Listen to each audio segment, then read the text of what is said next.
Sup, Nerdmigos? I'm the Jive Talking Nerd, John Norgrove. We've got Wife here, and we are here for Review Jive. So, over the weekend, we decided to watch Freaky, the 2020 horror comedy starring Vince Vaughn and Katherine Newton. So, we're going to do this a little bit differently because it's been several days since we've watched the movie. So, we're just going to first, this is just Freaky Friday, but with a murderer. That's the plot, right? Yeah. Like, spoiler-free.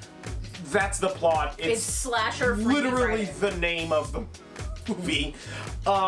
We watched a thing, somebody's breakdown, where they said that the original title for the movie was Freaky Friday the 13th. Yeah. And Disney was like, none of that shit. Yeah. So but it's called is Freaky. Still on a card in the movie, like a title card. Yeah. Where it says Friday the 13th. Yeah.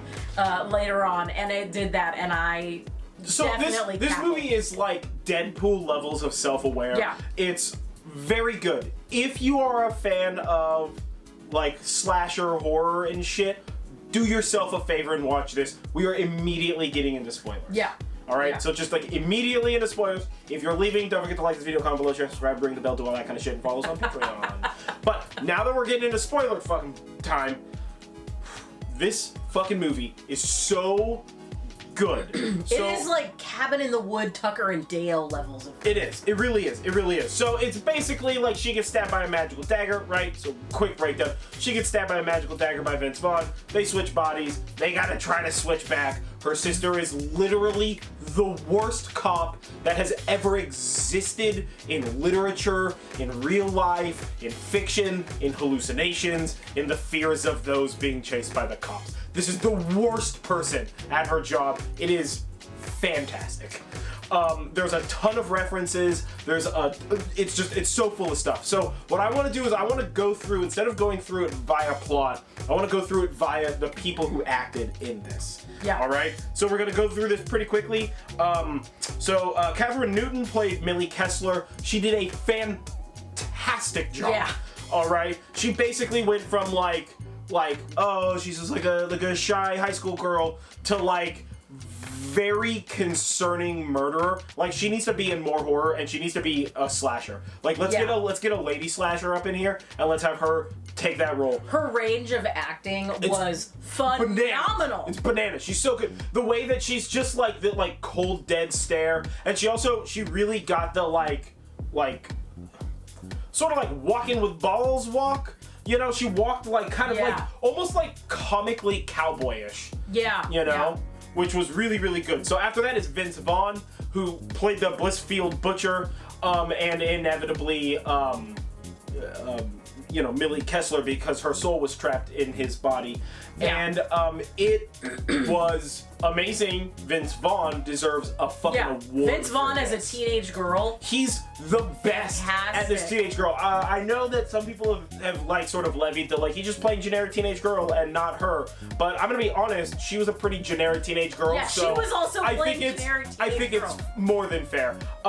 He so perfectly transitioned into all of the just like teenage girl like the mannerisms and the way he altered his voice and the way he like interacted with the like friends and everything. Fantastic. Next up, and just honestly, out of left field good character. Araya Shelton plays Booker Strode, which is the like love interest. For the teenage girl. Because it's a teen girl, so it's a teenage girl's love interest. And this dude immediately ride or dies with her being in Vince Vaughn's body. It's fucking adorable. She's just like, I don't, and he's just like, hey, listen, it's cool. Like, when he's like, hey, can I go into the back seat with you? And Vince Vaughn's just like, I mean, I guess. And then he like gets out of the car and he's just like, okay. I was dying. Oh my gosh, I was dying. It's so good. He was very much like love is love, and I love this girl even if she's in like a 40-year-old serial killer's body. Yeah. It's so great. It's so great. Holy shit. Yeah. It was fantastic. Okay, so after that is Misha Osherovich, who played Josh Detmer, the friend. Oh my god, he was so good. Yeah, so good. The friend, this is the like LGBTQ friend, very sassy, far and away my favorite character in this. They portray this character perfectly. They do such a great job just being like the like LGBTQ friend from any like rom-com, but turned up to 11. And everybody does this, right? Turned up to 11 versions of what they're supposed to represent.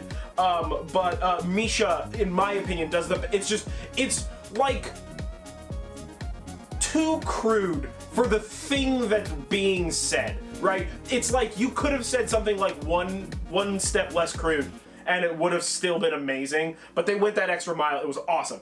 Absolutely loved that character. Easily my favorite.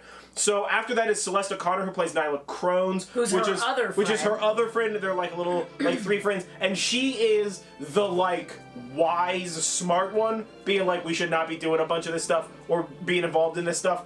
It is fantastic. Her plan to break into the police station was fucking awful, but I guess that's why. I mean, if it had been a regular cop, it would have been fine. But she was dealing with like an uber idiot, so what are you gonna do about that?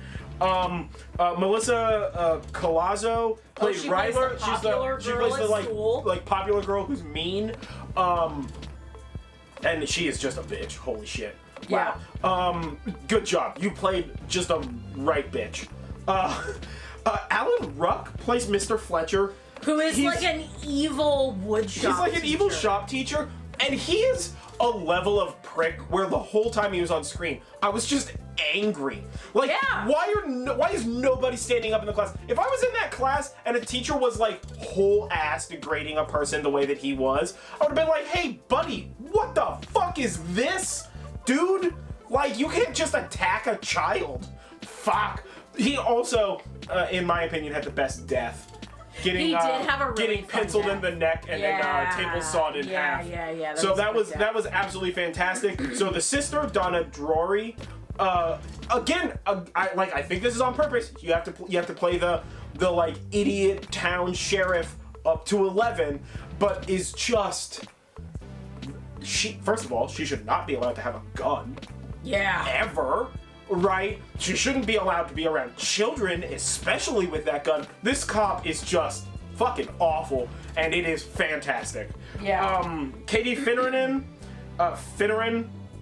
played the mom, Coral, and the drunk mom. The drunk mom, and she did such a great job being this sort of like grounding place for the development of our main protagonist, which in the beginning was the girl, and then, you know, in later is a 6 foot tall man who's having to like through a changing room door like process a bunch of stuff about the way the mom is dealing with stuff. But no, and all the supporting cast was interesting. The locations were very cool. The butcher's lair, as it were, was fucking freaky. We rented this on YouTube, so you can like pause it.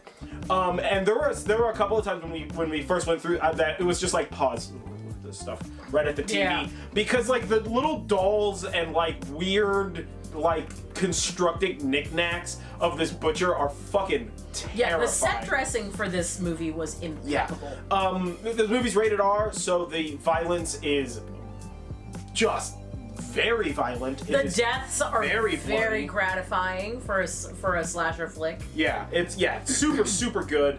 But so we've gone through all the main actors and actresses on this one. What's your best bet? For you, best bits. The best bit for me is that the main character, Millie, is like this frumpy girl who's like secretly hot, but like she doesn't know it yet. And usually in these kind of movies, the girl has like glasses and her hair is like up in a ponytail and she's wearing like frumpy clothes. And when she glows up, she like takes her hair down from the ponytail and she's not wearing glasses and she's wearing nice clothes. And the glow up for this was very similar. So when Vince Vaughn takes over her body, immediately she glows up. Yeah. The thing that I love the most about her glow up, my best bit, was that her hair when she was frumpy was down, and then when she went to glow up mode, she put her hair back in a ponytail. When she got glowed up. Yeah, when she got glowed up, she put her hair back in a ponytail. Yeah. So it was like a little bit of a variation on the classic glow up teen girl thing. But like really the minimalist amount of that variation. Yeah. You know? Yeah. No, it was really good. It was really good. Yeah. For me, my best bit is the first when Vince Vaughn first like stabs her in the schoolyard. They do this fantastic shot of like he's like got her tackled on the ground, he's on top of her, and he like raises the knife up, and it's like clouds covering the moon, lightning, and the camera sort of takes this like helicopter shot from above, you know, fucking 200-foot shot or whatever the heck, and he like raises it up, and as he's raising the knife up, the like ground falls away to reveal an Aztec temple, and they're like at the top of the Aztec and as temple. he like slams the knife down, the ground like collapses back in and like lightning strikes. Yeah, it was very awesome. Super dramatic way to do that. I super loved it. It was really cool. Although like second best favorite thing is literally every moment Vince Vaughn is a teenage girl in this movie. He does such a fantastic job. I mean, everybody did a fantastic job, but just the like weight of having to be a main character that's like a teenage girl, and Vince Vaughn just delivers 100% the whole time. It was fantastic. But other than that, I like go watch this movie. Yeah, it's the best. We love this movie. Obviously, 6 out of 5 stars, so it's the best. Yeah. Go watch it. It's definitely one of our classics. We're gonna we look forward to buying it. And seeing what kind of special features the Blu-ray has, because I think I might physically buy this to see the special features. Real talk. But either way, I have been John Norgrove. This has been Wife. This has been Review Jive. We watched Freaky 2020 horror comedy. Yep. Don't forget to like this video, comment below, share, subscribe, ring the bell, subscribe to us on Patreon, listen to our podcast. Just consume more of us. Do all of the things. Hit us up on social media, dog. Like, what's up? What are you doing? I'm working on a model right now. It is a thing that I need to post about. But yeah, we will catch you guys on the flip side. Yeah. Yeah. We'll see you later.